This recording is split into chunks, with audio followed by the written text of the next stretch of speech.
pedimos en el nombre de Jesús. Amén.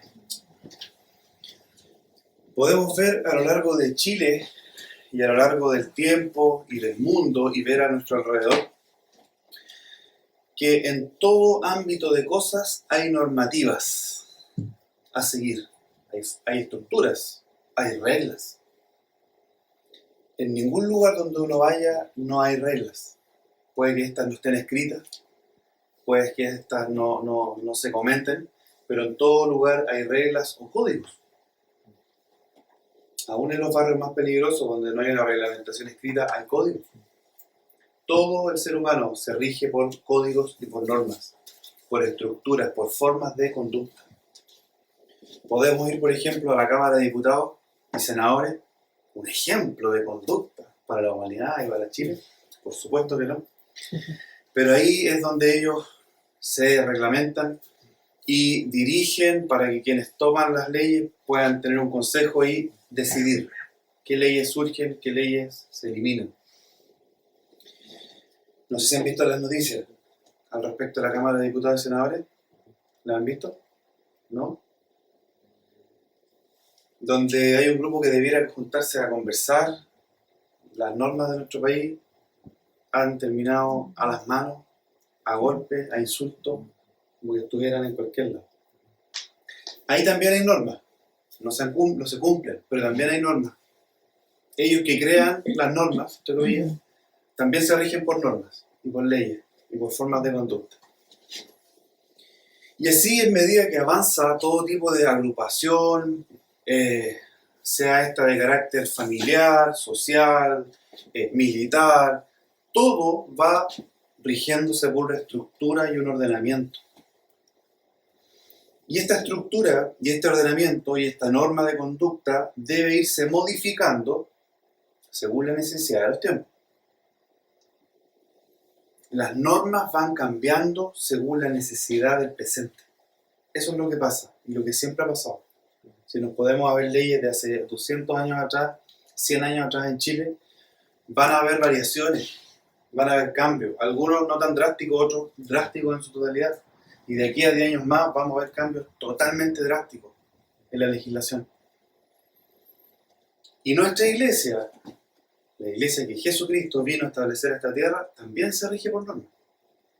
¿Y para qué? Vamos a leer para qué. Salmo 133. Dice: mirad cuán bueno y cuán delicioso es habitar los hermanos juntos en armonía.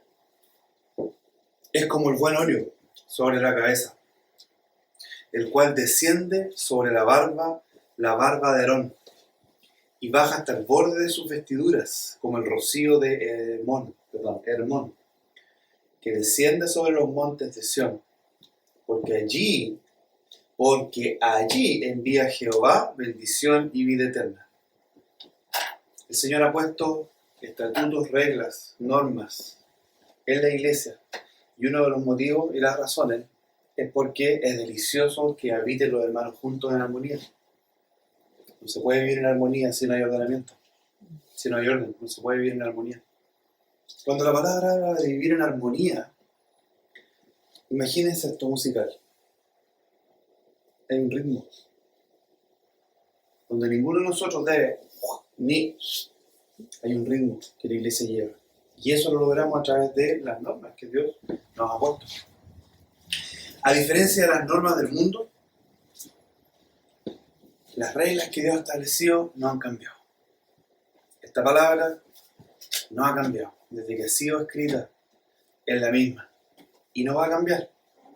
No hay otra agrupación de reglas o normamientos que no cambie como es la palabra, que a pesar de estar escrita hace tantos años, es vigente, aplicable en su totalidad, 100%.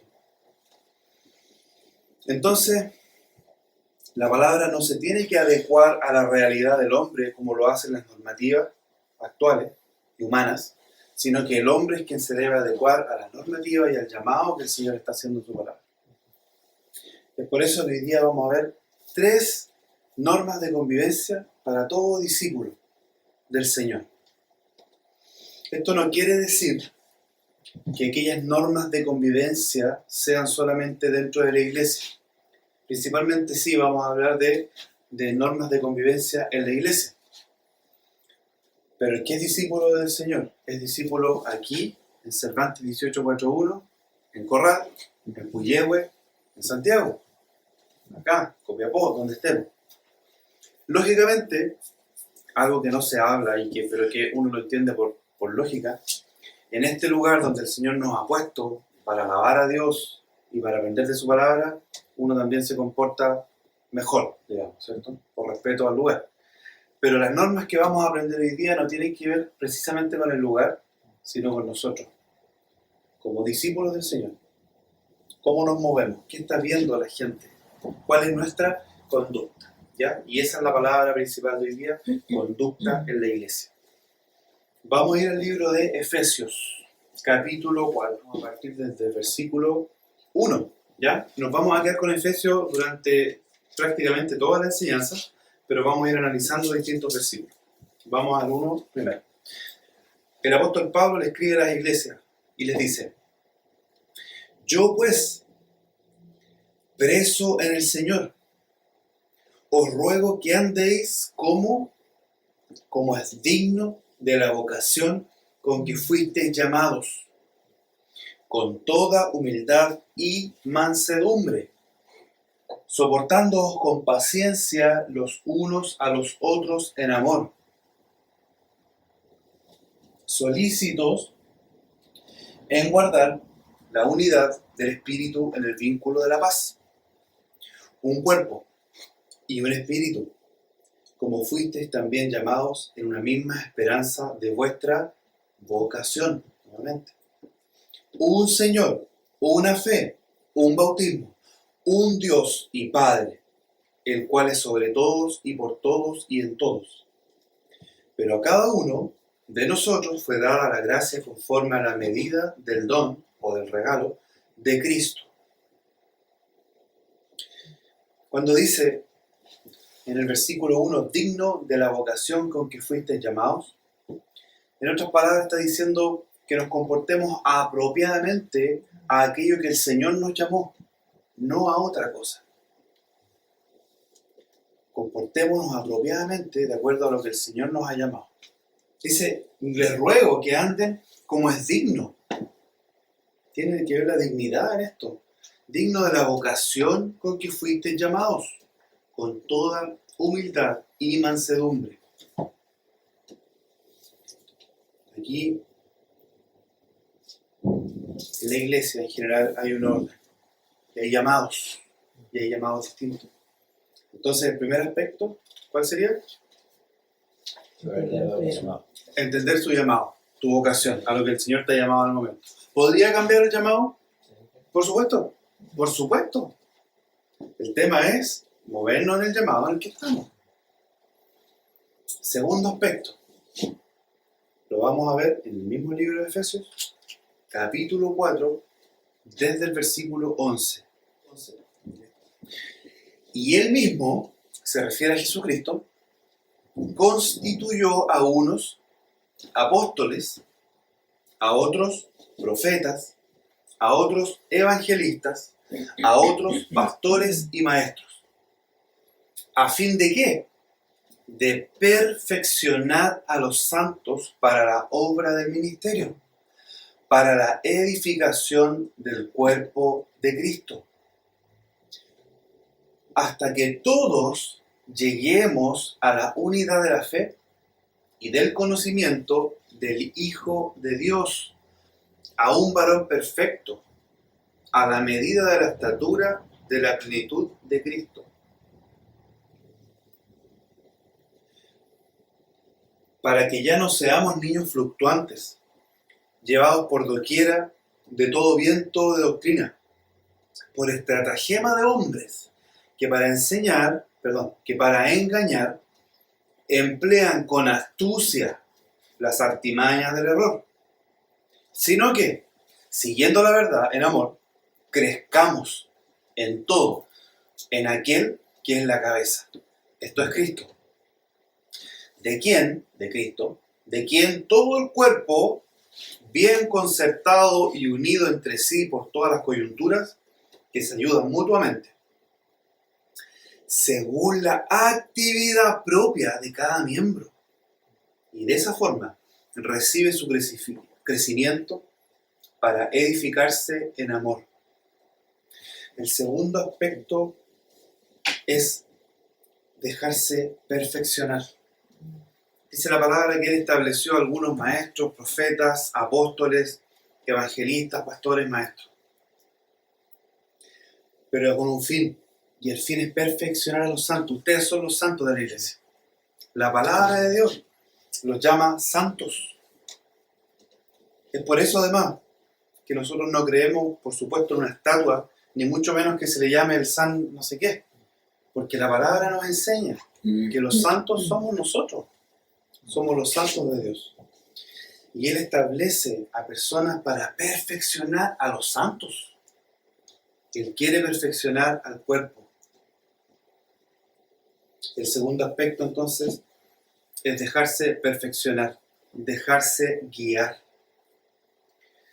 La labor de ustedes, hermanos queridos, es dejar que su pastor los perfeccione dentro de lo que humanamente puede hacerse. Porque lo que hace el Espíritu Santo es invaluable y solamente lo puede hacer Él.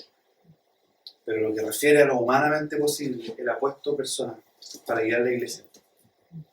Cuando la palabra dice que Él nos perfecciona para que ya no seamos como niños fluctuantes llevados por cualquier doctrina, en otras palabras, la traducción sería para que dejemos de ser infantiles espiritualmente, impresionables. Una persona impresionable que lo que escucha va para allá, o va para acá, o va para allá.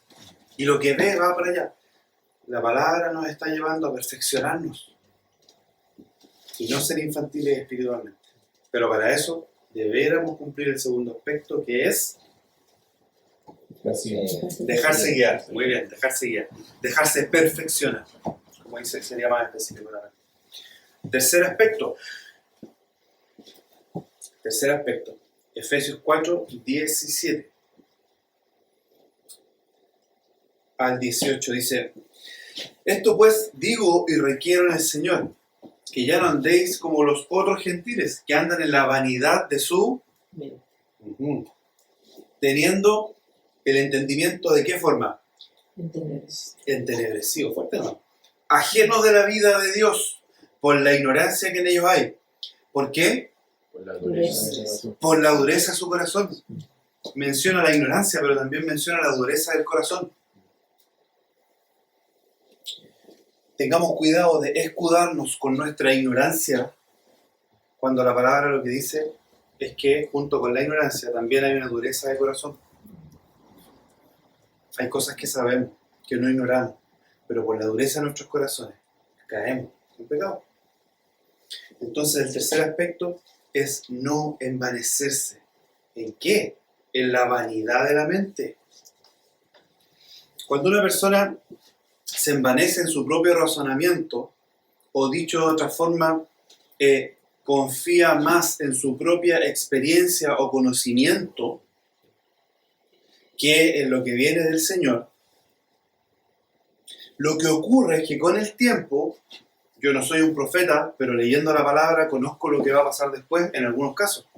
Y le puedo decir que lo que va a pasar a aquella persona que se envanece en su razonamiento, o sea, que pone su experiencia y lo que cree por sobre lo que la palabra enseña, lo que le va a pasar es que su mente se va a llenar de tinieblas y va a ser juzgado por Dios en vida. Hay un juicio que es de Dios cuando la persona muere y va al infierno o al cielo por la eternidad. Pero hay un juicio de Dios que es en vida.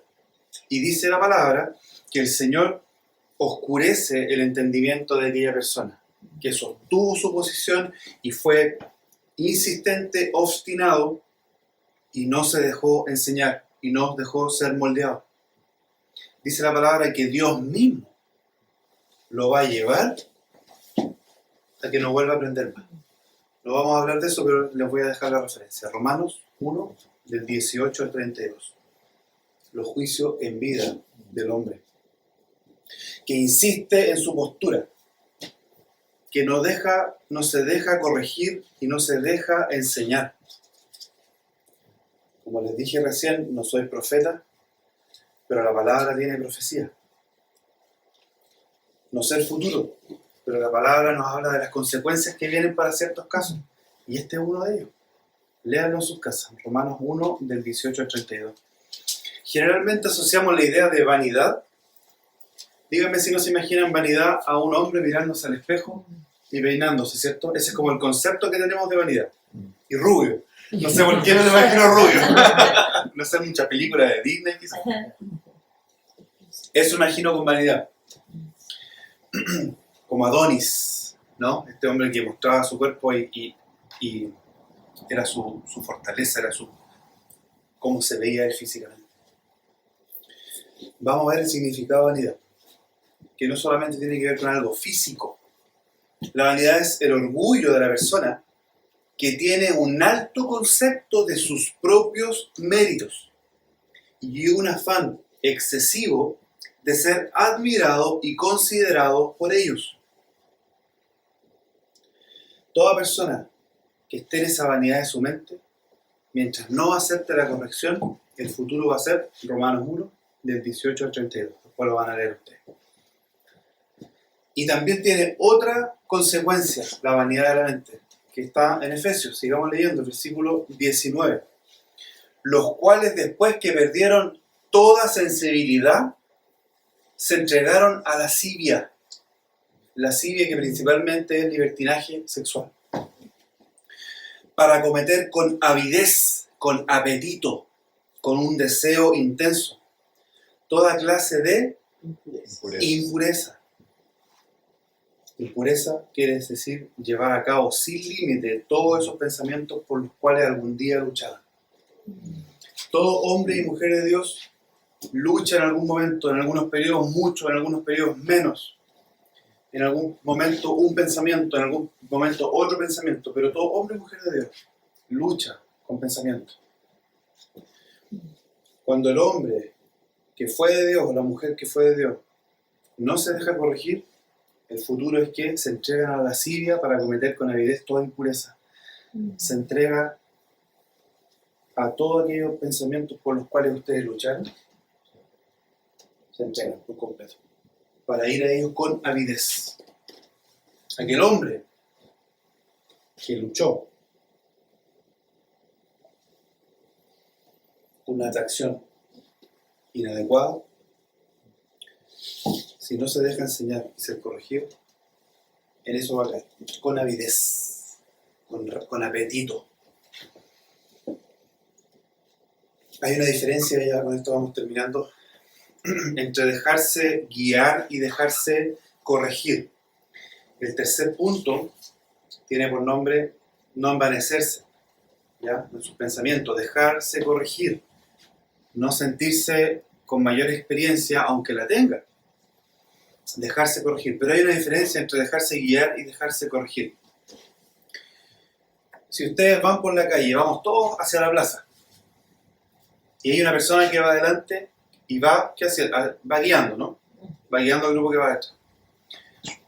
Guiar, lógicamente, tiene que ver con que si la persona que va adelante dobla a la derecha, ¿qué hace el resto? Sí. Dobla a la derecha. Y a veces no tenemos problemas con eso en la iglesia. No hay tema. No, si a mí me enseñan y me dicen cómo lo tengo que hacer, no hay problema. El problema se presenta muchas veces cuando me dicen que lo hice mal. Y no tengo problemas con que me digan cómo lo tengo que hacer, pero no me venga a decir cómo tuve que hacerlo y no lo hice. Y esta es la diferencia entre el que no tiene problemas en ser guiado, pero sí en ser corregido. Entonces va esta persona, dobla a la derecha, uno dobla a la izquierda, y el que va guiando viene y le dice, no era para acá, era para allá. Hay una diferencia. Entonces tenemos que tener las dos cosas.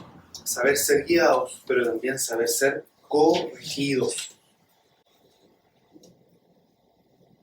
A veces nos gusta más ser guiados y no corregidos. Esa es la realidad.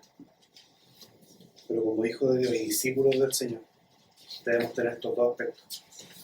Hoy día hemos visto estos tres aspectos. ¿Quién me podría mencionar los tres aspectos de la conducta de un cristiano? Conocer el llamado. Conocer el llamado y no salirse de ahí. El segundo.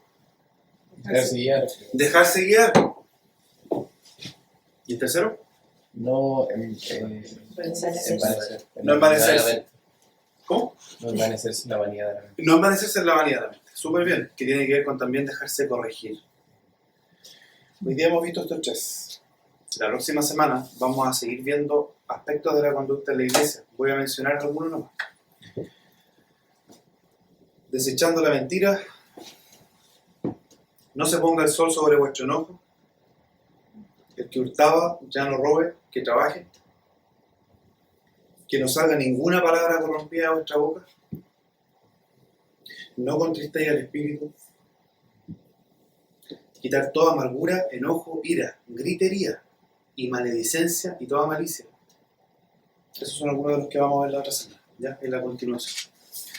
Así que si nos ponemos de pie para terminar orando y alabando al Señor. Señor, gracias por tu palabra.